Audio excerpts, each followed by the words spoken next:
Hello, good evening. Kakarating ko lang ito. Pampainit. Hindi ako nainom lods pero sayang naman kung itapon. Ano to eh. Binigay lang to eh doon sa ano. Pinuntahan namin simbahan. Binigay lang ito.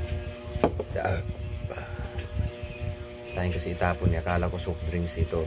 Bigay ni Father. Akala ko soft drinks. Madilim kasi yun pala ano. Ano ba to? Sunmig lights.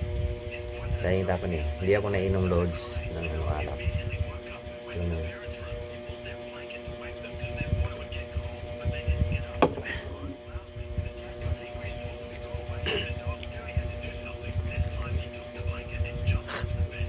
Ano? Pangit na ano. Lasa. Ang gamot.